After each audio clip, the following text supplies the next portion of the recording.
Good morning, Ayya. Good morning. May we request for 3 refuges and 5 precepts, please? Yes. So Please repeat. Please repeat after Ayya. So I'm going to say Namo Tassa 3 times, and then you repeat Namo Tassa 3 times. Namo Tassa Bhagavato Arahato Sama Sambuddhassa. Namo Tassa Bhagavato Arahato Sama Sambuddhassa. Namo Tassa Bhagavato Arahato Sama Sambuddhassa. Namo tassa bhagavato arahato samma sambuddhassa. Namo tassa bhagavato arahato samma sambuddhassa. Namo tassa bhagavato arahato samma sambuddhassa. Bhutang saranang gacchami. Buddhang saranang gacchami. Dhammang saranang gacchami. Dhammam saranang gacchami. Sanghang saranang gacchami. Sangham saranang gacchami. Tutiyampi Buddhang saranang gacchami. Tatiyampi Buddhang saranang gacchami. Tutiyampi Dhammang saranang gacchami. Tutiyampi dhammam saranang gacchami. Tutiyampi Sanghang saranang gacchami. Tutiyampi sangham saranam gacchami. Tatiyampi Buddhang saranang gacchami. Tatiyampi Buddhang saranang gacchami. Tatiyampi Dhammang saranang gacchami. Tatiyampi dhammam saranang gacchami. Tatiyampi Sanghang saranang gacchami. Tatiyampi sangham saranang gacchami. Tisarana-gamanang nititang. Amma Ayya. Panatipata Veramani Sikkhapadam Samadhiyami. Panatipata veramani sikkhapadam samadhiyami. Adina dana Veramani Sikkhapadam Samadhiyami. Adina dana veramani sikkhapadam samadhiyami. Kame sumichachara Veramani Sikkhapadam Samadhiyami.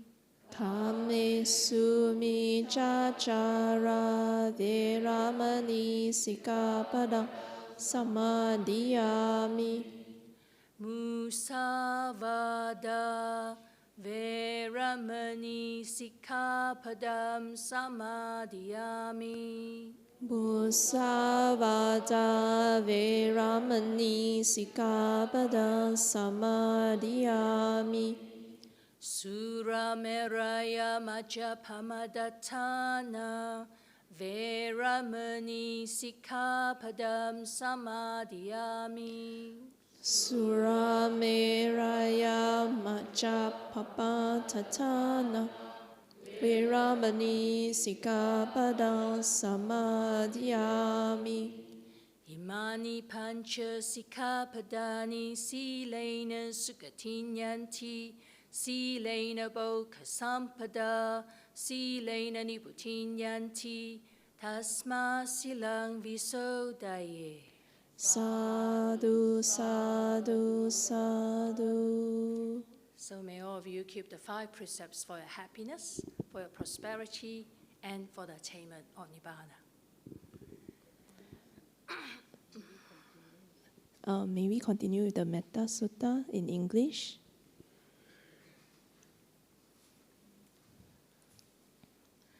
This is what should be done By one who is skilled in goodness and who knows the path of peace. Let them be able and upright, straightforward and gentle in speech, humble and not conceited, contented and easily satisfied, not busy with duties, and frugal in their ways, peaceful and calm and wise and skillful, not proud and demanding in nature. Let them not do the slightest thing that the wise will later reprove, wishing in gladness and in safety. May all beings be happy. Whatever living beings there may be, whether they are weak or strong, omitting none, the great or the mighty, medium, short or small, the seen and the unseen, those living near and far away, those born and to be born, may all beings be happy. Let none deceive another, or despise any being in any state. Let none through anger or ill will wish harm upon another, even as a mother protects with her life her child, her only child, so with a boundless heart should one cherish all living beings, radiating kindness over the entire world, spreading upwards to the skies and downwards to the depths, outwards and unbounded, free from hatred and ill will, whether standing or walking, seated or lying down, free from drowsiness. One should sustain this recollection. This is said to be the sublime abiding.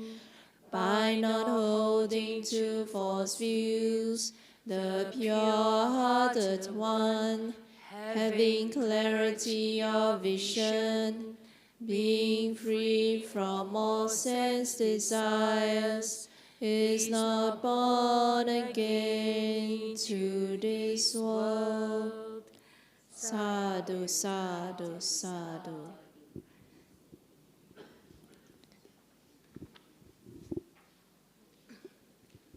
Ayya, we are doing a short guided meditation of about 10 minutes. Okay.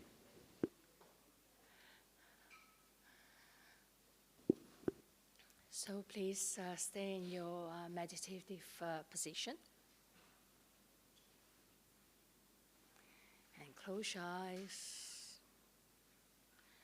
And be very happy that you are here in a place that's safe, secure, with friends in Dharma.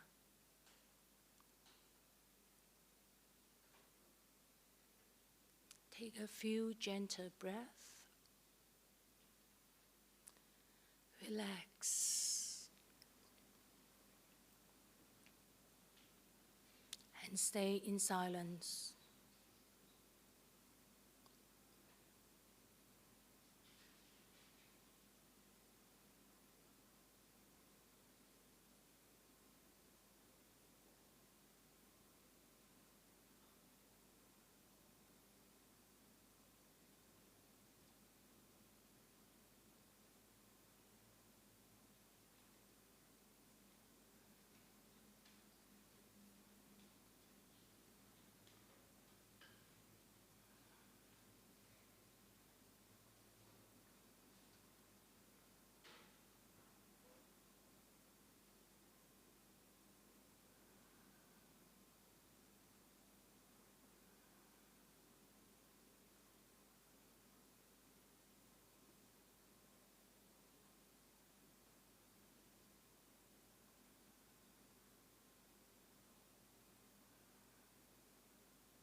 So we are coming close to the end of the short meditation. I would like to invite you to take just a minute to reflect on how the meditation has been for you. Do you feel a little bit more relaxed? And your mind feel a little bit more at ease? This will encourage you to come back to meditation again and again because of the relaxation and the peace and ease that you feel. And I'm going to ring the bell. At the end of the bell, you come up from the meditation.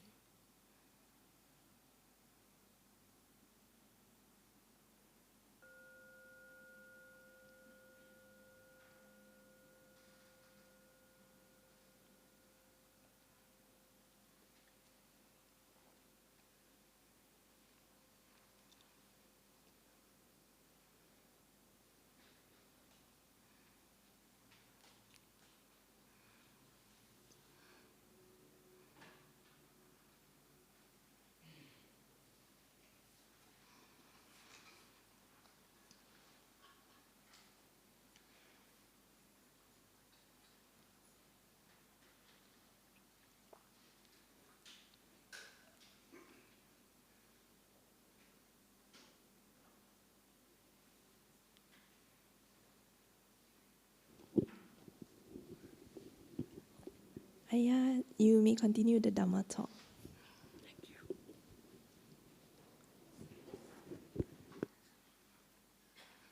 Namo tassa bhagavato arahato sama sambuddhassa. Namo tassa bhagavato arahato sama sambuddhassa. Namo tassa bhagavato arahato sama sambuddhassa. Buddhaṃ dhammāṃ saṅghāṃ namasami. So good morning, everyone. Very good morning on a Sunday morning that you make it here. It's very lovely and nice to see all of you here. I think I have been seeing some of you the last few days. But anyhow, I'm Ayya Seri. I'm a bhikkhuni from 𝑃𝑒𝑟𝑡ℎ Bhikkhuni Hermitage from Perth, Western Australia. So I'm going to start reflections by telling you about swans, black swans, because from Western Australia, I'm not sure you see black swans or been to Perth before. And the black swans in Western Australia, they have red beaks, which is very unusual. Even though it looks black from outside, actually underneath the feather, actually they're white feathers. And currently I'm staying in the granny flats in our chairperson of 𝑃𝑒𝑟𝑡ℎ Bhikkhuni Hermitage, which is in Fremantle. And I'm very lucky because it's only 5 minutes away from the Swan River. So I went down to the river and I walk along the river every morning. And most of the days I could see the swans, the black swans. If you ever see the swans or black swans before, you can see that they are actually very beautiful, elegant, when they are swimming and gliding through the water. They are, to me, they look very majestic and graceful. So I love to see them. And but do not be cheated or eluded by the look of beauty and majestic and elegance, because they actually need a lot of hard work when you see them swimming or gliding through the water. And they use different tools of their own. So they have the webbed feet that created a big surface area. And their body, actually their body is quite small, but with the feather, it looks bigger. And so it created a bigger surface area that when they're paddling around the water, they could seems like give them sort of like stability, a steadiness in the water. That's why this looks very beautiful. And when I was walking along the river, actually not just that, some of you will know that I spent a year at Jana Grove. So I just left Jana Grove in January. So in Jana Grove, most of the time, I do not see people or anything else except the bush, except there is kangaroos and echidnas and frogs and snakes. Those of you who haven't seen the snakes yet at night. And I do not see any people when I was there.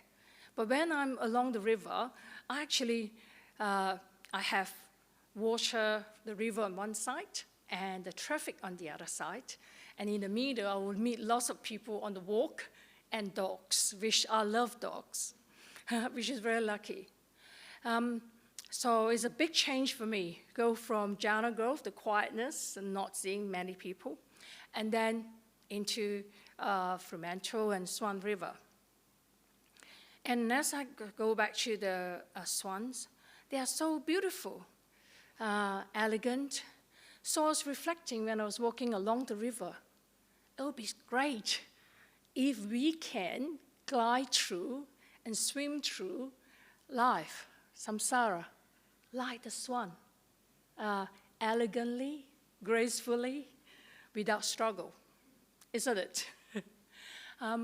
But when I was reflecting that, I was just thinking, we actually have tools as Buddhists that we can use, like the swan, have the toes and the paddling around. We do have tools in being taught by the Buddha.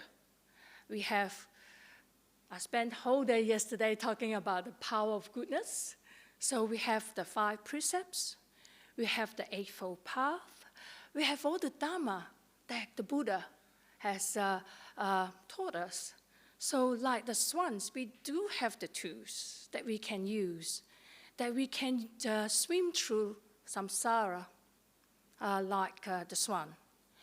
And I'm just going back to the 5 precepts. I'm going to repeat the 5 precepts again. It seems I'm repeating myself again and again because you just requesting the 5 precepts. But it is a foundation. This is very important in our life as a Buddhist.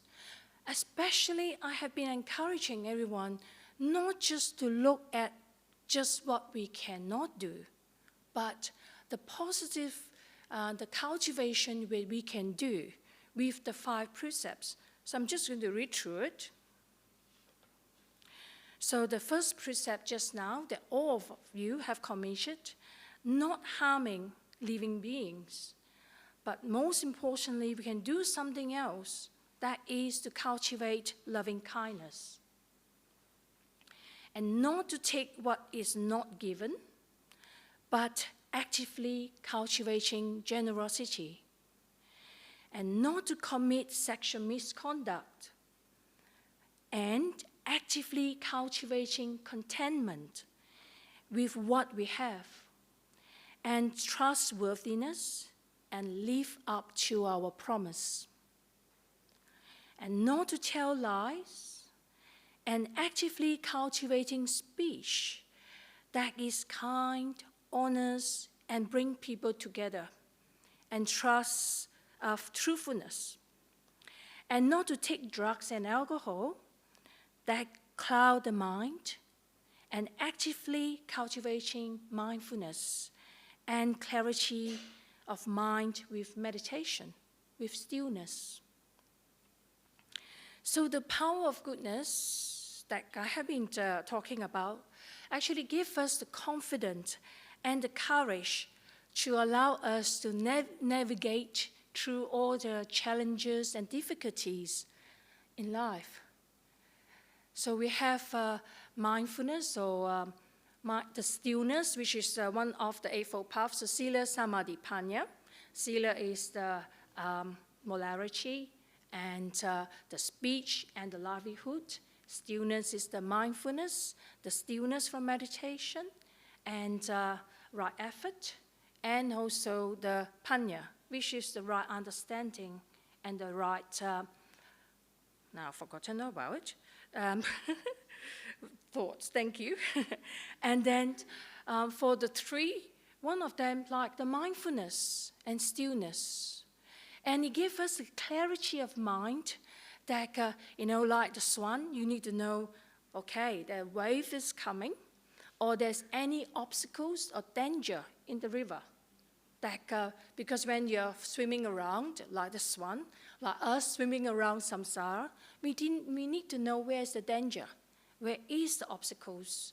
And with the panya, it allows us to patter around and know that, okay, what I should do and when I should do it. So that's really great that we have the tools to be able to help us. And besides that, there's another fact that I'm going to talk more about. When I was walking around along the river, there's a narrow jetty that I actually saw it along the river. So I went up to the jetty. It is narrow, and I was walking along that. I stop and stand there.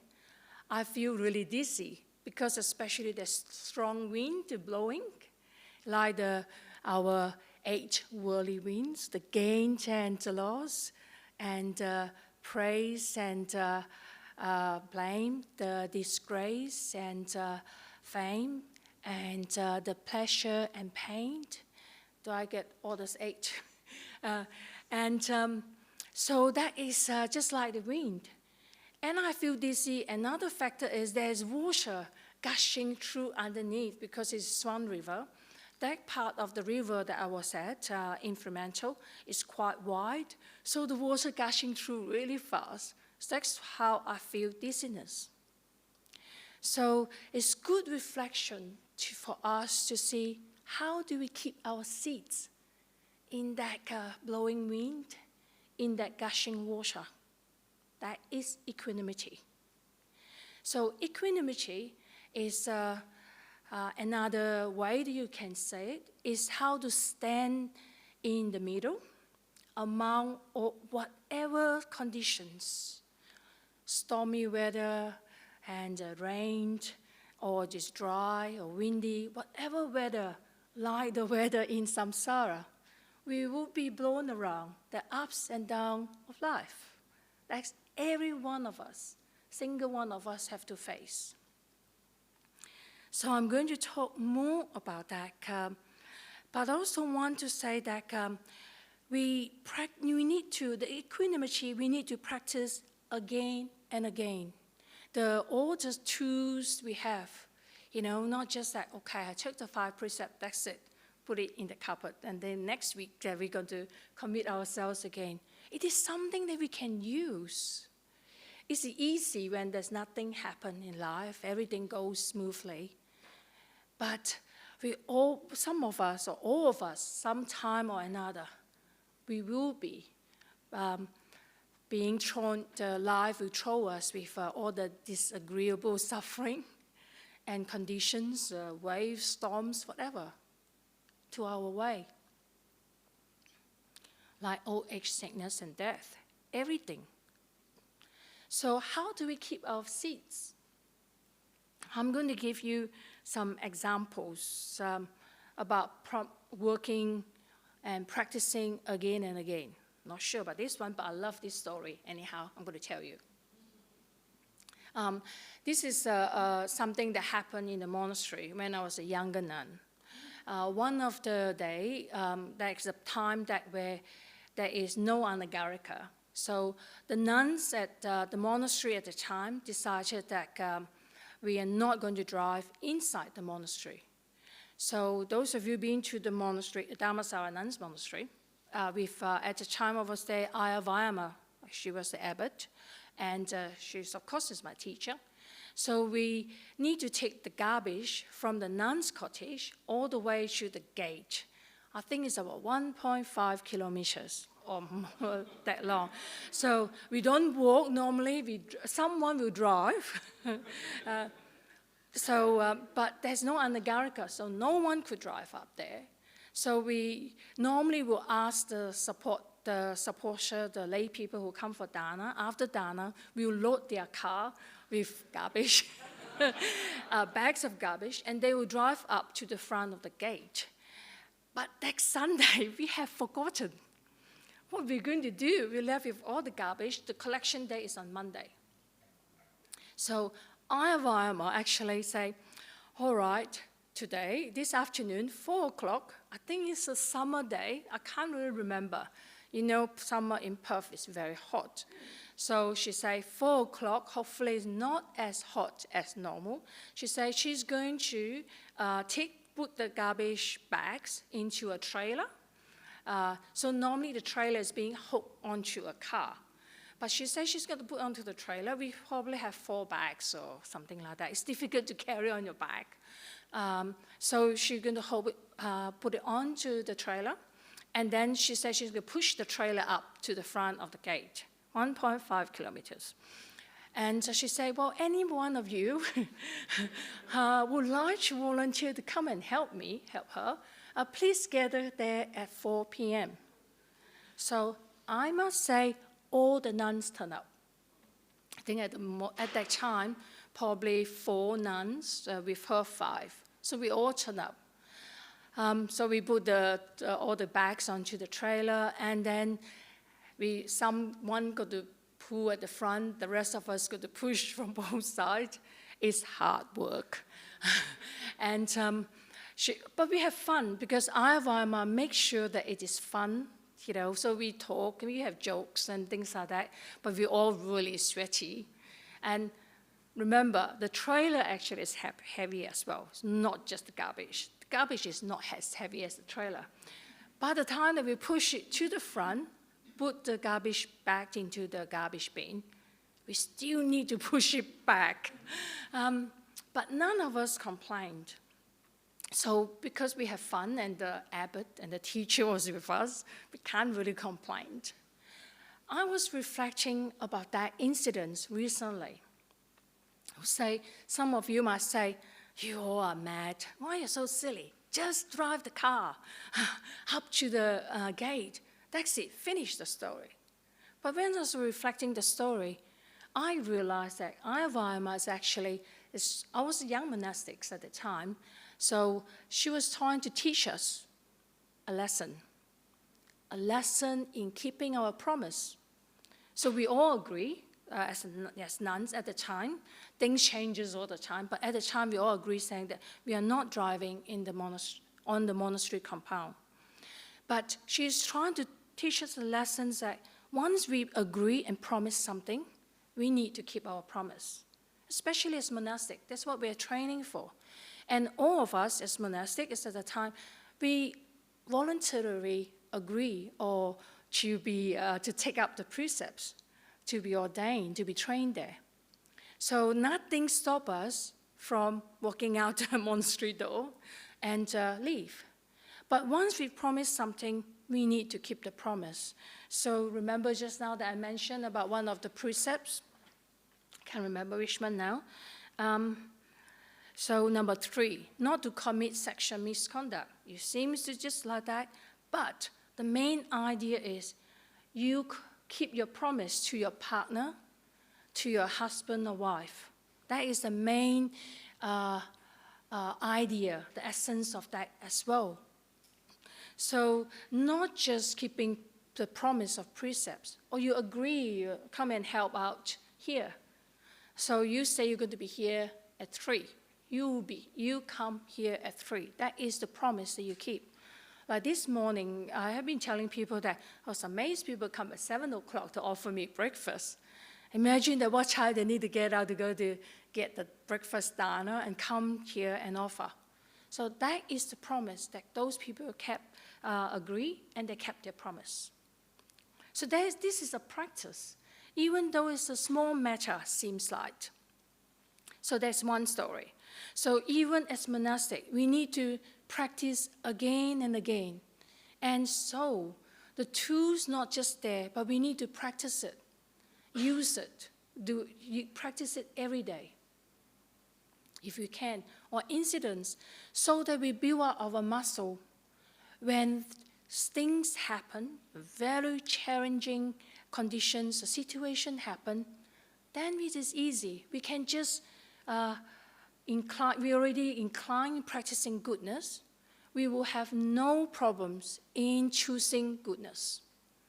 So when you're angry, you just about want to hit someone, let alone some people that are so angry that kill someone. Then because we have been practicing again and again, there's no problems for us to not to do it, restrain ourselves, and choose kindness and choose another way to express our disagreement. Okay, I got more stories, something that I love to tell. Well, not quite story, it's just real something that happened. It is an incident that happened, this time is in 2019.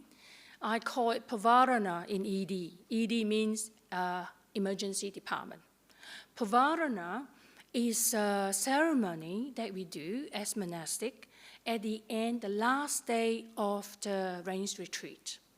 So the bhikkhuni, we got to have a ceremony, we ask for forgiveness from the senior monastic, and then we invite all bhikkhunis, regardless of your ranks, that if there's anything that you heard or hear or you've seen that we didn't, not behaving well in a way, please, out of compassion, let us know.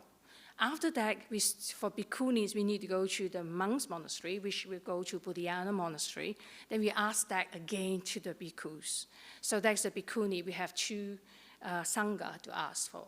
So in that year, 2019, I remember very clearly because this is on Pavarana Day. And Ayya Vayama, who is my teacher, and she was very sick. She passed away in 2021. She still could speak a little bit at the time. So that morning, I can't remember, 4 or 5 o'clock, she had problems with her breathing. So I got to call an ambulance and need to take her to the hospital. But that afternoon, I meant to go to Bodhiana Monastery after the nuns, the bhikkhuni Pavarana, which is only me and Ayya Vayama at Patacha Bhikkhuni Hermitage. Then I need to go to Bodhiana to request for invitation for them. So it's the Pavarana ceremony as well. I actually got to call Bodhiana, but no one picked up the phone so early in the morning. And I think there is a retreats on for the Singaporean, from here, there is 8 days retreat. So Ajahn Brahm is in Jhana Grove rather than Bodhiana. I got to say, while I'm taking Ayya Vayama to the emergency department, I might not be able to come that afternoon. I think I need to be there, I can't remember, 5:30 or something. I don't know. Once you go into emergency department, which I have plenty of experience, I never know whether she'll be admitted or she's going to be discharged. So anyhow, I left a message, so off we went to the emergency department.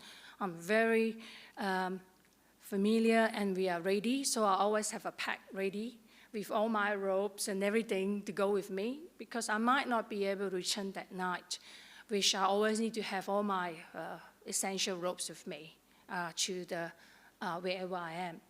So we get there very luckily. So Ayya Vayama was, because of her conditions, especially her chest problems, her lung problems, so she had immunological conditions which affecting her muscles, so her lung is major problems, breathing. So so whenever she being admitted to, not admitted, just send her to emergency department, she need to go to, they will put her in a, they call critical care area of the emergency department. So that particular area, that is, I think, 3 to 4 beds. So we was there, and luckily she was stabilized really quickly. I never know, because when she got breathing problems, we have machine, the oximeter, to check her oxygen, but it's not a blood oxygen, just on her finger. So I've noticed that it just decreased, so I have to take action. I can't just say, wait. So when we was there, so they stabilized her really quickly. But we just staying there at that time, I just sitting next to her. And critical area is, emergency department is already chaotic, but the critical area is worse.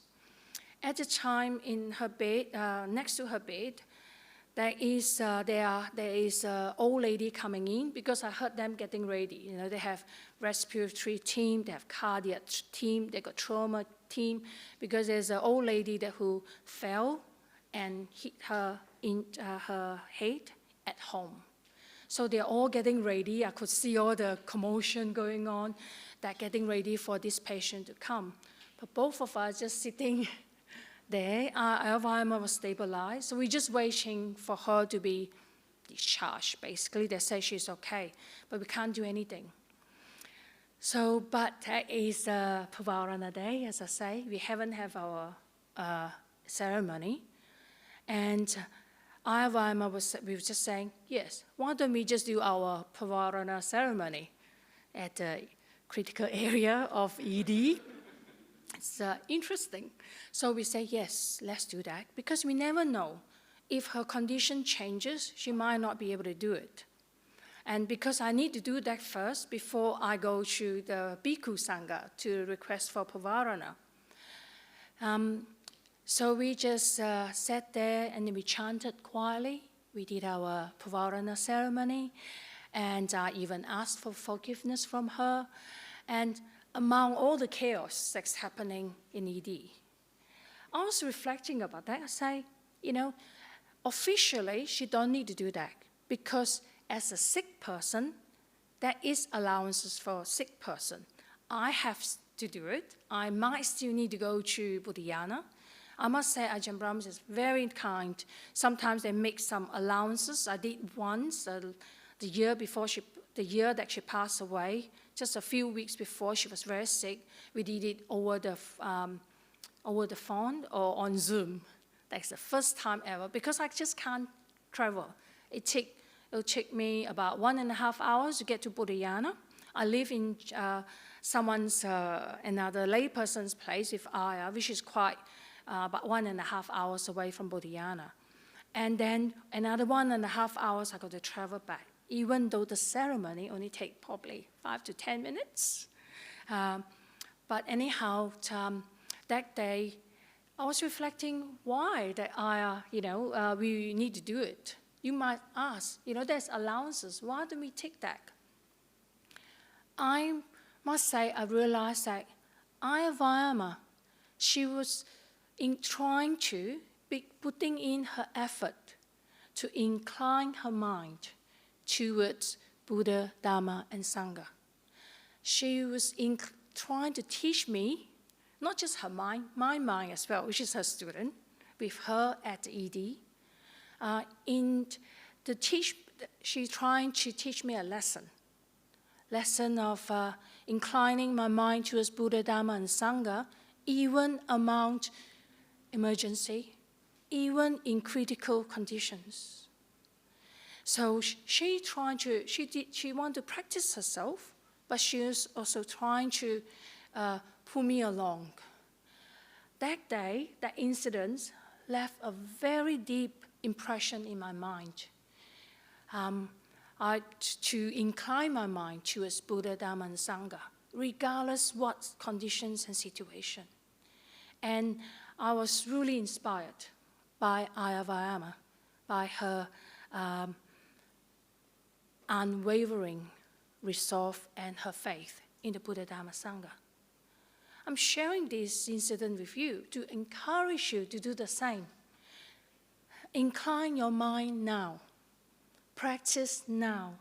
So when you are in the situations of emergency, old age, sickness, and death, your mind already inclining towards the Buddha, Dhamma, Sangha, you will have no problem and become so effortless to choose goodness, to choose Buddha, Dhamma, and Sangha.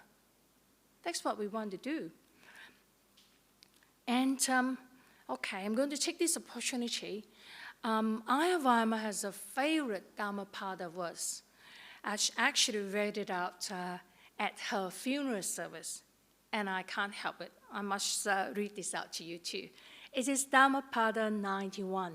This particular translation is translated by Ajahn Munindo. It says, alert to the needs of the journey, those on the path of awareness, like swan, glides on, leaving behind their former resting place. I can't help to read it out to you because it's talk about swan again. That remember that to go back to my original story, that I'm talking about the swan. The image of the swan that you can, it is stuck in my mind when I walk past the river again and again, of that elegant and beautiful and graceful swan, that we would like to glide through life like them. But another thing that I want to bring to your attention is you never see swan struggling. You know, you will never see them trying to pedal really fast and go somewhere. You always see them just like floating around. Then I love to have that image in my mind because sometimes we struggle. We forgotten that sometimes with wisdom and insight, we actually need to go with the flow. There's nothing, something like old age, sickness, and death. There's nothing we can do. We can't say, no, I'm not going to get sick. We will. All of us, 100% guarantee. There's no choice about it. We're going to go through old age, sickness, and death. So, and the other thing that I love about that, the swan, about no struggling, is sometimes we need to be still and wait and let the wave, whatever storm that we are experiencing in life, to let it flow through. We wait and see what happens, to be still, because sometimes we can't do anything at a certain time. And we just stay there and be still and wait. When the wave passes through, we can continue to pedal, continue to glide. So there's something that we can take note from the swan. That's my reflection. And now I'm going to go on to another story. This is, I'm not going to tell you the title of the story, but I'm just going to tell you the story. This is a story that I heard from Ayya 𝑦𝑎, again, because she's my teacher, so I'm heavily affected by her story. And this is a story that I heard before even I become a nun. I went to the monastery one day for dana, and she normally shares some reflections before dana.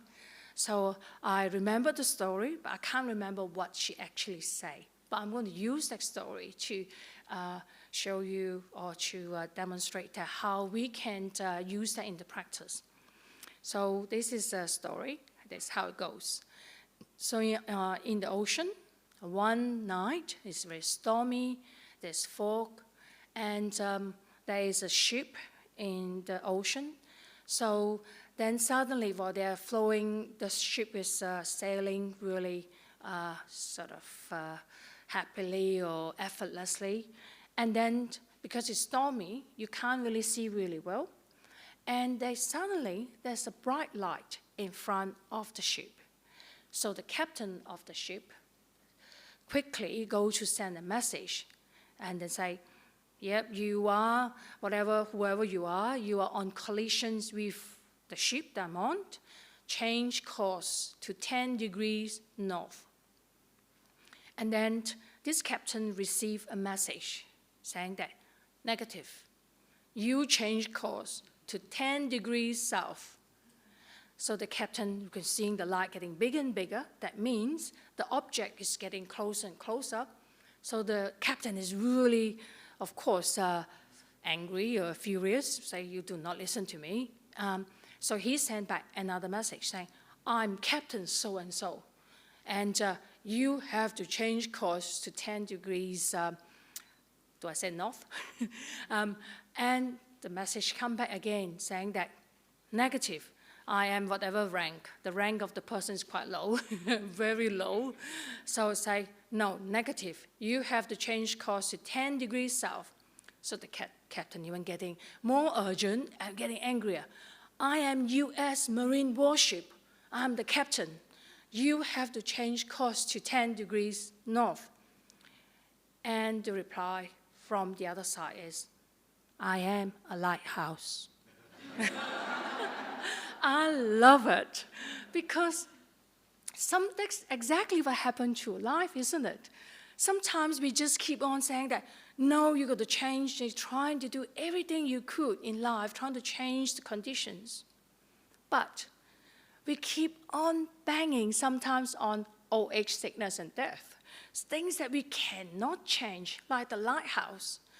If we do not change course to 10 degrees south, what is the consequences? That is to collide with old age, sickness, and death. Collide with life situation that we cannot change. Just like, I don't know, things like your boss. You can't collide. The person who is going to suffer is you. Or the owner of the company or whatever. So something that we have to take note. Yes, when things cannot change, that's why we have to have wisdom and the insight to know that, right, I can't change, but how about I wait? If I can change, I will change course. Not the sense of self is so big. No, I can beat anything. I can beat, I don't know, cancer or heart disease or anything. But we have to. And otherwise, what we end up is, we're going to end up collide and with lots of suffering in our life, not the life of that lighthouse. The lighthouse will not, you can't do anything. You just hit on the lighthouse. The injury is just the ship, because lighthouse is not just there, it's the whole land around it. The damage is us. So I love that story very much. So after saying that, that's why with practice and equanimity, as I said earlier with the story about Ayya Seri, and we are doing the Pavarana in the emergency department, how do we keeping our seats in emergency, in critical situation, or in any situation? If we caught in the earthquake in Turkey or Syria, you can't do anything. It happened. If we are the one who is under the rubber of all the buildings, there's nothing we can do if we shout and scream and anything. But if someone could not hear us, someone could not hear us. If we are going to die, at least we can die with peacefulness. You can do chanting Itipiso or Namatassa. Wow, to keep your mind, we want to keep our mind in equanimity. We want to incline our mind towards Buddha, Dharma, and Sangha. Okay, other things you can do, you can start sending a metta, doing metta meditation, not just to yourself. There's so many beings under the rubber. You can share your love and kindness to all the rest of the beings under the rubber. But if there is someone that you could hear helping you, coming to you, of course you start shouting. But conserve your energy before the help comes. So that's what I'm talking about, keeping still, no struggles like the sun in the storm. So you wait. When the help comes, then you have the energy to shout really loud. Then the rescuer could hear us. So that is a great simile that you can keep in your mind about the swan. I've got many stories to tell. What is the time that normally I run out of time when I'm telling the stories. It's about equanimity. Another one is when I'm talking about old age, sickness, and death. I was in the hospital with my grandmother. Probably in 2014, she was 98. At the time, she was admitted to palliative care because they can't help her anymore. And I was sitting there next to her. I'm her favorite grandchild. And of course, she is someone that I care about really deeply. And it is hard if you ever be with someone that you really love and close to, and watching them dying and breathing in and breathing out, you know that they are moving to that direction. And when I was sitting there, I must say I need to use all my tools that I have learned and practiced to be mindful and to stay in present moment, because the minds always run away. Especially, all of us, we have a loving kindness and compassion, but it's very hard to be with suffering of ourselves and suffering of others. And during that time, I must say I got relatives around me, and I can see them sitting there with grandma lying on her deathbed, breathing in and out, but they only can stay for 20 minutes quietly, and then they start to talk about food, talk about their life or football match. I could see that it's hard for everyone else. I'm lucky. I have the tools and the practice to be able to bring my mind back again and again to the present moment, to be with grandma. Of course, I chant, and sometimes I do loving kindness meditation to create a grandma into the metta. And I must say, at times I was a bit desperate. I want to do more for grandma. So I do what you all do. I call Ayya 𝑦𝑦𝑎. At the time, she's still well enough to talk to me. So I say, Ayya, what can I do? Grandma, that's what is happening. I say, I would like to do more. She reminded me, she said, there's sometimes a limitation of what can we do for others. Grandma will need to do her own work, and she has her own journey. Even as a granddaughter, as a nun, there are limitations that I can do. I remember that very well, because just like all of us in our life, we want to care for your children, your family members, your partners. You think that, this is the right way, or they are going off the path, you're trying to pull them back. You try. We still care for them, we love them, but we can't make choices for our children, for our partner, for our parents. They are responsible for their own actions. And the Buddha say, we are the owner of our karma, heir to our karma. Whatever we shall do, we shall be the heir of our own actions. So we got to remember that sometimes we struggle not for ourselves, which is a bit without any results, because we can't ask our children to say, you must study, you can't do this. And I could see lots of parents have big struggles of that. Have this image of that swan in your mind, because as the Buddha say, not Ayya 𝑦𝑦𝑎 say, we can't make choices for them. And no one can make choices for us too. We have to do the work, so we have to practice ourselves. And probably by practicing, by showing examples, we might bring others along. Like Ayya 𝑦𝑦𝑎, she inspired me, and I ordained because I met her as well on a pilgrimage to India. So that's another one of the story. But I have one more story to share, because I noticed I'm running out of time, but I can't help it. So this is a good story about equanimity. It's not story, actually. It's incidents that happen. Ayya 𝑦𝑦𝑎 actually has a brother in Sydney, so we are in Perth. So, I don't know, 2015 or 16. So, well, I'm still well enough. So the brother came over from Sydney to visit her. He is actually, he was a Christian minister. So he actually conduct funerals and wedding services as well.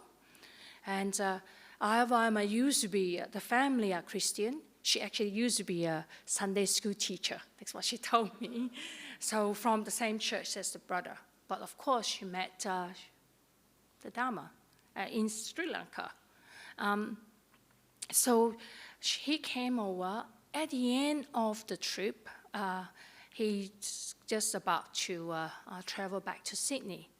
So he asked Ayya whether can he pray, say prayer over her. So both of us look at each other, we say, why not?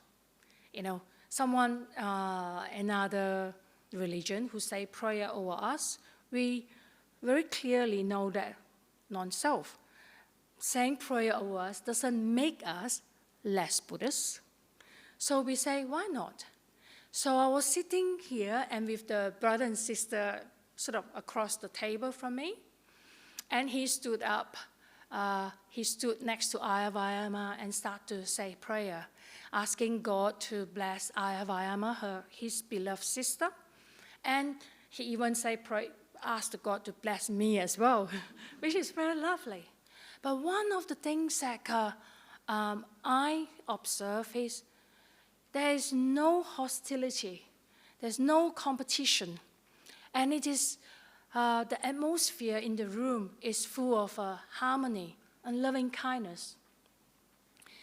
I must say it is, when I was there, I felt it is amazing, it's magical, the loving kindness that I could feel. And one of the reasons I could think of is because each one of us, three of us, we have this devotion and commitment to what we believe in and give us the confidence in ourselves. Because we have this inner strength and inner confidence, so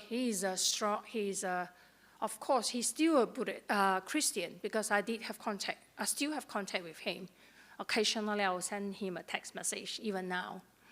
So even with three of us, with two different religions, but each one of us can keep our seat, stand in our ground because of our confidence in what we believe in.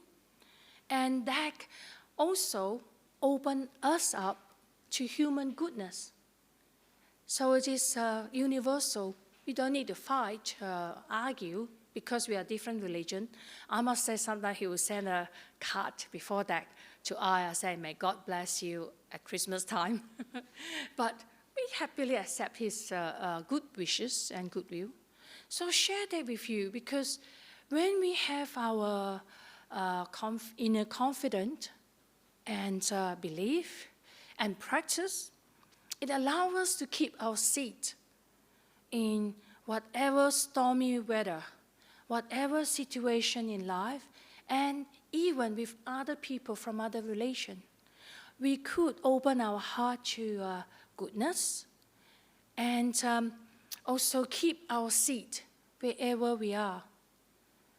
You know, in time of earthquake or in good time, or someone sending us good wishes. Do I still have time?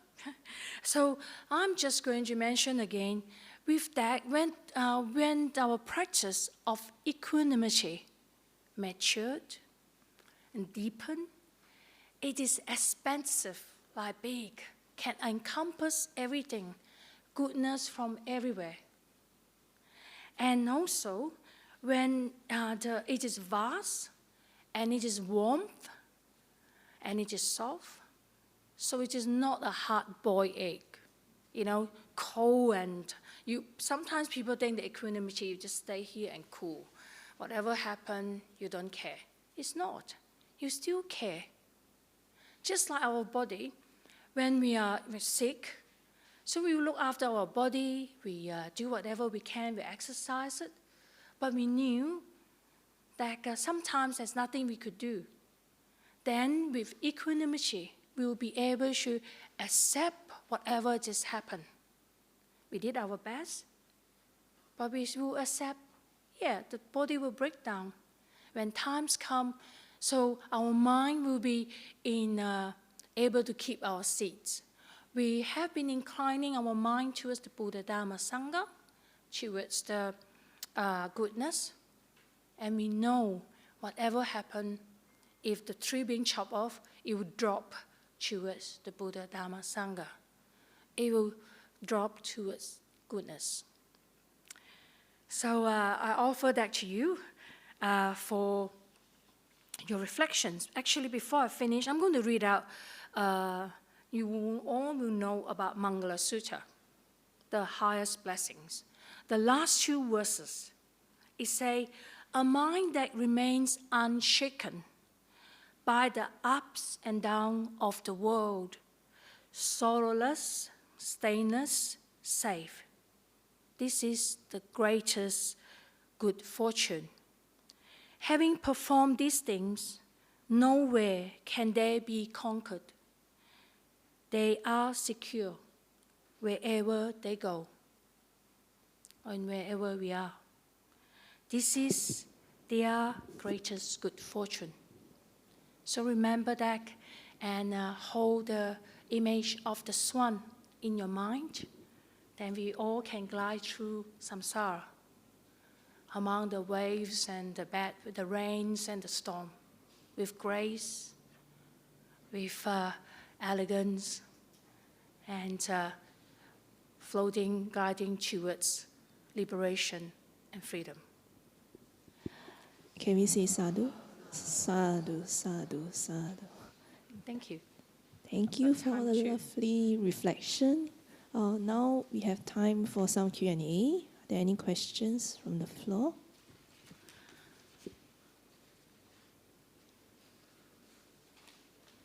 Don't be shy. I promise I will not bite.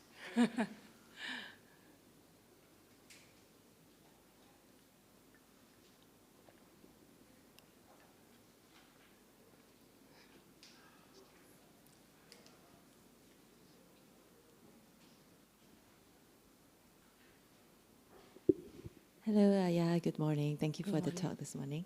A question, in good times or normal times, how can we cultivate the equanimity, like you said, before the challenging times come? Well, as I say, the cultivating by practicing the 5 precepts and the Eightfold Path. So don't wait until things happen. Now there's no disaster happen in our life. Do it now. So you keep on looking at your precepts. Something small happen in life, you have an argument. So what can we do to deal with the situation? Let's say with equanimity, with loving kindness. Or give me a specific example. So I was trying to think of, let's say if you're angry. So seems like something happen all the time, anger.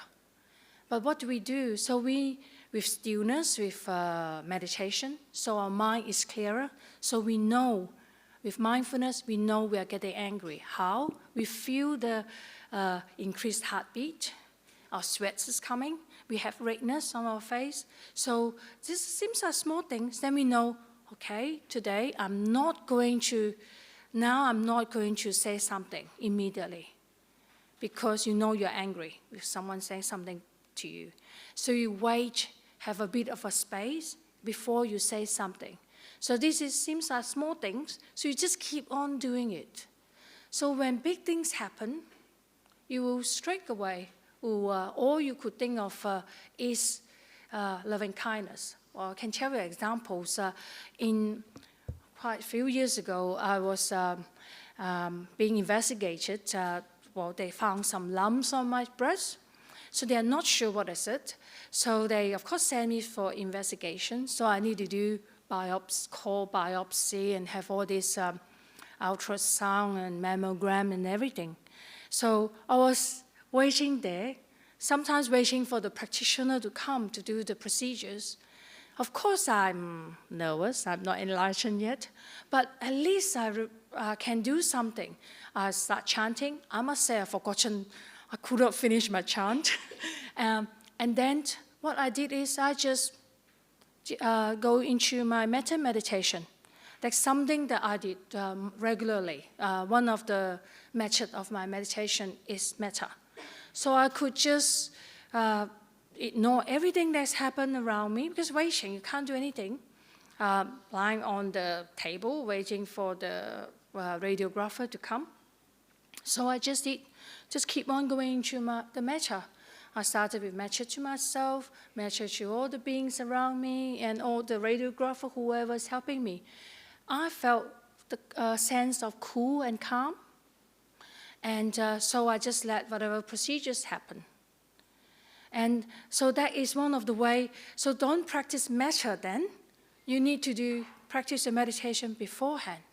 So you have effortlessly, in that situation, I can just pull out, say, yeah, I can't remember my chanting for metta, but at least I have been meditating for a long time, and that's effortlessly I can go into my meditation.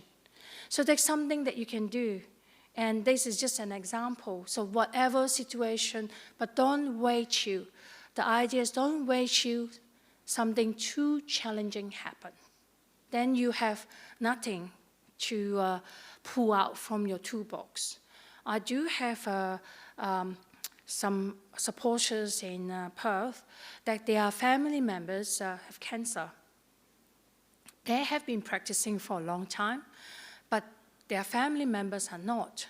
But then because she started to have treatment or whatever, then she just started to meditate. Yes, it will benefit whenever you can start. But isn't it better if all of us have already meditating for a long time and we are already keeping the precepts before that? Then you don't need last minute trying to get someone to teach you how to meditate. It is harder to learn something immediately. If you already know about meditation, it's effortless.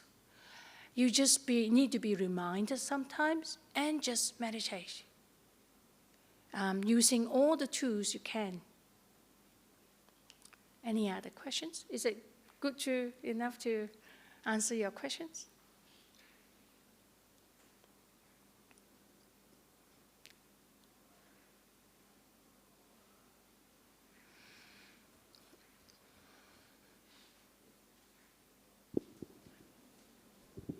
Hello, Ayya. Thank you for the talk. I was wondering whether you can share a bit of your personal journey of how or why you became a monastic, or was there some specific turning point? It's a long story. The short story is, actually, funny enough, my sister-in-law also asked me, because I came from KL, she just said, "Sister, why do you become a nun?" Actually, there is no specific incidents. I just have been practicing, and I met Ayya Vayama, and I'm just inspired to say, well, I actually started off just to give it a go for 6 months. At the time, I need to apply to be anagarika, and first, I must enter into the monastery to stay there for 6 months to give it a go, to see whether this is the life I would like to live, and that is the life that is a suitable candidate for the monastery. And I must say, of course, I have to make the decision because I'm actually working full-time, and I'm used to be a pharmacist. I do practice in Singapore before and also in Perth. So I was working, and I also worked as a naturopath at the time as well. But because of my decision, thinking about ordaining, so I have to apply. Basically, I just went to see the boss to apply unpaid leave. I must say, to have time. I want to tell you one interesting, I'm not quite sure that I say that during that time when you're all visiting to Jana Grove. I was at the time when I sort of trying to decide, should I or should I not to be anagarika? So it's not because anything bad happened, but I just feel that I'm inspired. I want to live a monastic life. I'll give it a go. But I'm not quite sure at the time. So I'm like most people, because I work in a pharmacy, I work in a place that with a lot of alternative people. So we asked for the universe whether give me some sign. So I was walking around the area. So I say, please give me sign, 3 signs, that whether I should put in my application. So I already write in my application, so I have the form, but I just reluctant to send off. So I was just walking at morning walk. So I said, give me some sign. I didn't ask what sign is it. So the first when I was walking, then I came to a bus stop. The advertisement is by STA, which is called Student Travel Australia. And the slogan for the advertisement at the time is say, take the path less traveled. I say, oops, sign number 1. So I'll keep on walking. I come to the next bus stop. It says the same thing. STA travel, take the path less traveled. Say, I read the book. I can't remember the book already, but there's a book called Take the Path Less Traveled. So it just like jumped into my mind because I'm going to take, if I'm going to apply to be a monastic, I do take the path less traveled. So I say, oops, second sign. I keep walking. I come to the 3rd bus stop. STA travel. Take the path less traveled. I say, oops, 3 signs. Okay. I don't have a choice, but I keep walking because I walk a big around an hour walk that I did in the morning. I come to the 4th bus stop. Guess what? STA travel. Take the path less traveled. I say, And then I realize all the bus stops have the same advertisement. So, well, I already sort of like predetermined before I went out for my walk, saying that I'm going to, please give me 3 signs. So I already take that as my sign, so I thought, yes, I'm going to keep my promise. So I did put in my application form. Actually, after that, I still not really, you're just reluctant. So I went to the post office with a friend. I say, this is my, so I put in my application form and reason why I want to become a nun.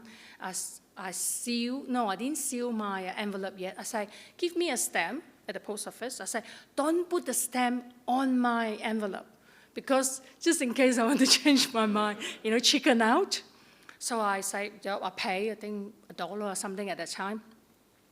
Guess what? The person just put the stamp, just slap it on my envelope.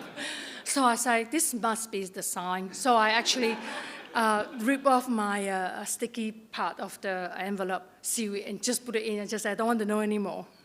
That is actually just before September 11. I must say there's a lot of things happened at the time. I already put in the application form. I actually went to New York as well. That year I went to the pilgrimage to India. I came back, I took my grandma to New York because I got uncles there. And she had, the son gave birth to my grandma, first great-grandchild. So I took my grandma to New York. And I actually went up to the Twin Tower in New York. We have tea there. That's in April, May, and September 11 happened a few months down the road. And actually, I was there. After that, after I received whether yes or no from Ayya, and because of September 11, it led me to sort of reflect on the fact that I might be there. It might happen in May while I was up there having my coffee with my family on top of the restaurant there. So it really hit me saying that, go for it. My name is not Seri. I said, Jui Lee. I said, go for it. At least give it a try. At least I will not have any regret. later on. If I try it out, it's not for me, I can go back. At the time I was still young, so 20 years ago, under 20 years, more than 2002, that I entered to the monastic life to start my training. At 6 months, I need to have hair and, just like everyone else wearing white. After 6 months, I have my head shaving officially to become anagarika. So I'm the second one in the monastery to enter to be as a trainee. We don't have bhikkhuni ordination then. So I have been a 10 precept nuns for 6 years before we have a bhikkhuni ordination.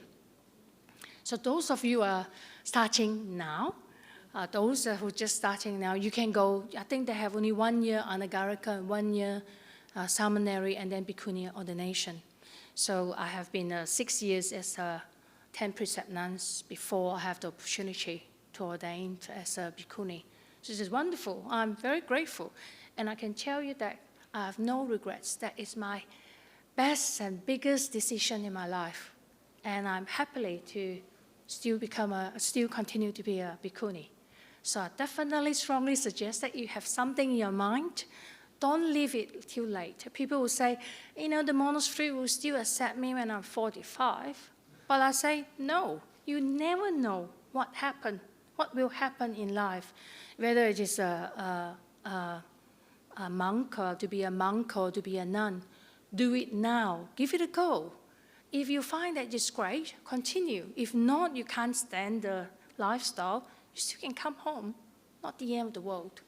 It's great in Theravada tradition. There's nothing to hold you back. It's not a vow that you take for life.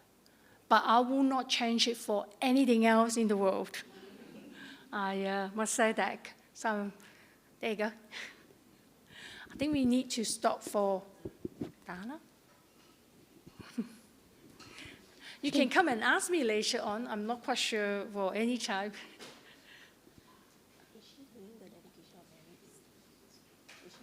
Ayya, can we request for dedication of merits? Yes. Can we do that in the English one that I have? Yes.